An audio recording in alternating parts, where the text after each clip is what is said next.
Good morning, Philippines.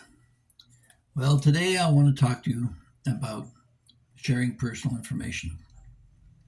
It's amazing what Mark Zuckerberg discovered was that people will provide information freely and openly without hesitation, whereas if they've been interrogated by a police officer, they'd endure supreme torture rather than divulge the same information. It's all strange about the circumstances of how we let our guard down. And hence, today's discussion is about the con man. The con man or confidence man, the snake oil salesman, the guy who rolls into town unknown by most people, is appearing here in the Philippines in the form of the expat. And quite often, they'll have a social aspect to them to try and reach out and find potential marks that they can exploit. So, yeah, a mark is somebody who you target and exploit. It's a quite common expression, so don't be confused with anything else. But if somebody approaches you and asks you for an interview, I'd be very wary about the information you provide. Um, you probably are aware of a lot of the information that they warn you about online, like your passwords and your credit status, your social insurance number, your birth date, your credit card and debit card numbers, and certainly your PIN numbers. I mean, those are sacrosanct, and you stay away from that. But there's other things that are less obvious to a lot of people. Things like your address, your phone number, family names that are used, any car information, work history, school names, and if you've got pictures of your passport or driver's license that you show online, you should always take the line with your birth date out and blank it out, or your address and blank it out, so that they're not aware of that. And be careful not to discuss any information relative to loan numbers to so-called financial advisors that you meet online. This is particularly hazardous amongst seniors. We're old school and we tend to approach people at face value and expect a certain level of honesty. Such is not the case anymore, brothers and sisters. Such is not the case. Remember that your banks don't call. Canada Revenue Agency and the IRS won't send you a text asking you to call to confirm your password or anything like that. Or when you send something to them, to something online, they'll tell you, no, that's not the password. Uh, Even if you give the correct one, simply because they're fishing to try and get every single password that you've got on every single account. So, yeah, you got to be careful on what you share. And coming to a new country, you're going to be looking at withdrawing money at the bank. So, on that level, you should be aware of your surroundings. Don't go to the ATM on late at night on an empty street. Try and do it during the day. Usually midweek is best. Stay away from the month end and mid month because that's when people get their checks. But yeah, and the banks, they don't trust people to the point where they'll ask you to pick a number and state the nature of your business there.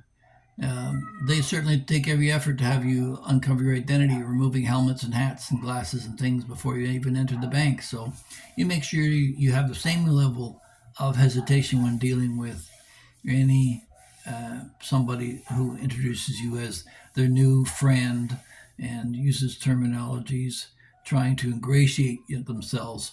I was a car salesman for years, and any car salesman knows that there's a basic formula for being a car sales success. And first of all, you have to provide the warm and friendly greeting. So that's where that hello, my new friend stuff comes from. So once that puts you at ease, then they start qualifying you and probing you with questions so that they can provide and build a sense of obligation with you. So, when the guy says, well, you can come and stay at my house next time you come down or whatever, or gives you lines like that, trying to build a level of comfort and confidence with him so that you'll share information, then you've got to watch out,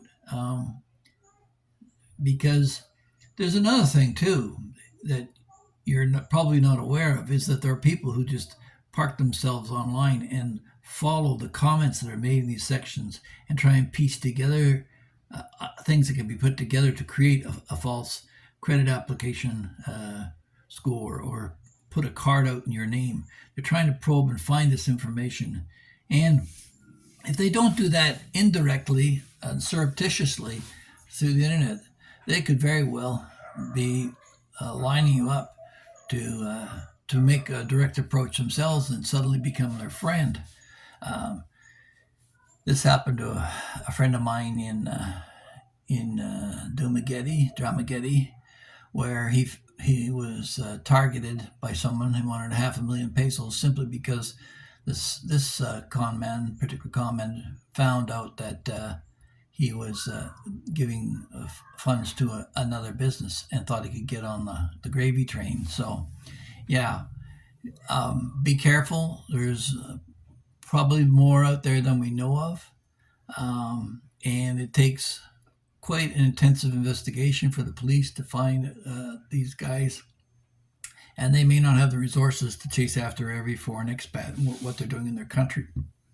Certainly, an expat can hop on a plane and take up to a neighboring country and continue his same level of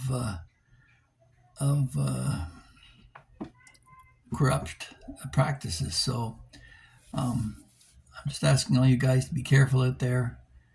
It's not in your interest to be sharing a whole bunch of stuff with a lot of people. And remember, you're just meeting these guys for the first time. Don't accept them at face value. You may want to investigate them and find out exactly what kind of business experience they have. You can do that through sites like LinkedIn and the Better Business Bureau, and I've shared that on other videos below. So if you found any of this interesting, or provide some ideas for you to look into, don't forget to like, share, and subscribe.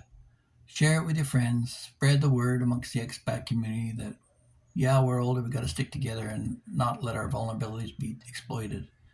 And you have yourself a great day. Be careful out there. God bless.